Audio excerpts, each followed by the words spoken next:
जो मुस्कुरा रहा है उसे दर्द ने पाला होगा, जो चल रहा है उसके पांव में छाला होगा। बिना संघर्ष के इंसान चमक नहीं सकता, जो जलेगा उसी दिए में उजाला होगा। संघर्ष, क्यों बचे संघर्ष से? संघर्ष ही तो जीवन की आत्मा है।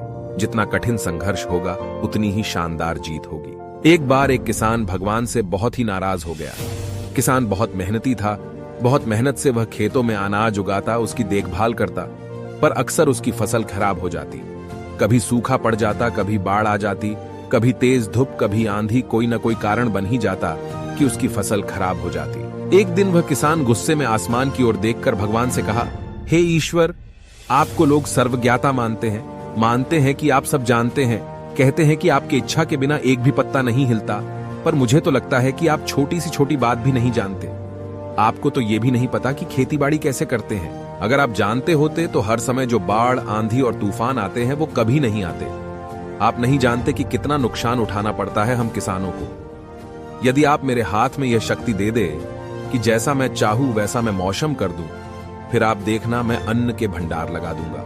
भगवान इस किसान के तीखे वाक्य सुनकर मुस्कुरा रहे थे और वह किसान के सामने प्रकट होकर बोले, मैं आज से तुझे यह शक्ति देता हूं कि तुम अपनी खेतों पर तुम्हारी जैसी इच्छा ही तुम वैसा मौसम कर दोगे। मैं बिल्कुल भी दखल नहीं दूंगा, तुम्हारी इच्छा से सब कुछ होगा। किसान बहुत खुश हो गया। किसान ने गेहूं की फसल अपनी खेतों में बोई। जब उसे लगा कि खेतों को धूप चाहिए तो खेतों को धूप मिले, जब पानी बरसना चाहिए तभी पानी, वर्षा, आंधी, तूफान, बाढ़, कुछ भी उसने अपने खेतों पर आने नहीं दिया। किसान के खेत में इस वर्ष ऐसी फसल हुई जैसी कभी नहीं हुई थी। हरी भरी लहलहाती फसल। मन ही मन वह बहुत खुश हो गया और सोचने लगा, अब सबूत के साथ दिखाऊंगा भगवान को कि इसे कहते हैं शक्ति का सही उपयोग। मेरी सफलता देखकर उन्हें अपनी नियम जरूर बदलने पड़ेंगे। कुछ दिन गुजरने के बाद फसल कटने को तैयार हो गए। किसान बहुत उत्सुकता के साथ फसल को काटने लगा, पर जैसे ही उसकी नजर गेहूं की बालियों पर गया तो उसने अपना सिर पिट लिया और वह रोने चिल्लाने लगा। गेहूं की एक भी बाली के अंदर गेहूं का दाना नहीं था, सारी बालियां अंदर से खाली थी। किसान बहुत दुखी हो गया। उसने भगवान को रोते हुए फिर पुकारा, हे प्रभु, तुमने ये मेरे साथ क्या किया? क्या तुमने मुझे कोई सजा दी है? भगवान बोले, पुत्र, ये तो होना ही था।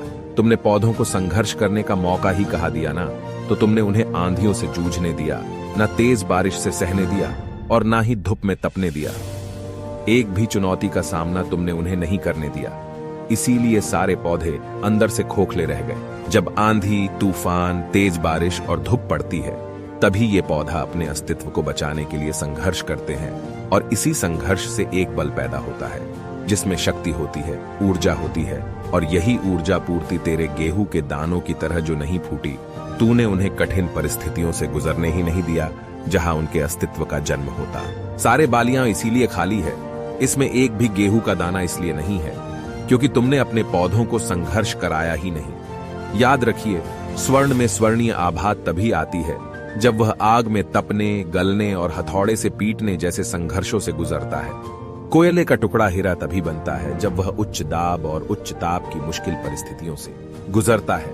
इसी तरह यदि हमारी जिंदगी में कोई संघर्ष ही ना हो, कोई चुनौती ही ना हो, तो हम भी गेहूं की बालियों की तरह खोखले रह जाएंगे। कोई अस्तित्व नहीं होगा हमारा। विपरीत परिस्थितियां, चुनौतियां, समस्याएं हमें और अधिक निखारती है। यदि जीवन में कठिन परिस्थितियां और चुनौतियां आए तो घबराना मत, बल्कि सामना करना। विश्वास करना कि आप और अधिक निखर जाओगे और अधिक मजबूत बन जाओगे। किसी ने कितना सही कहा है, जिंदगी जीना आसान नहीं होता, बिना संघर्ष कोई महान नहीं होता। जब तक ना पड़े हथौड़े की चोट तब तक पत्थर भी भगवान नहीं होता। अगर हमारी वीडियो अच्छी लगे तो हमारे वीडियो को लाइक, कमेंट और चैनल को सब्सक्राइब जरूर कर देना दोस्तों। आपके इस सपोर्ट के लिए धन्यवाद दोस्तों।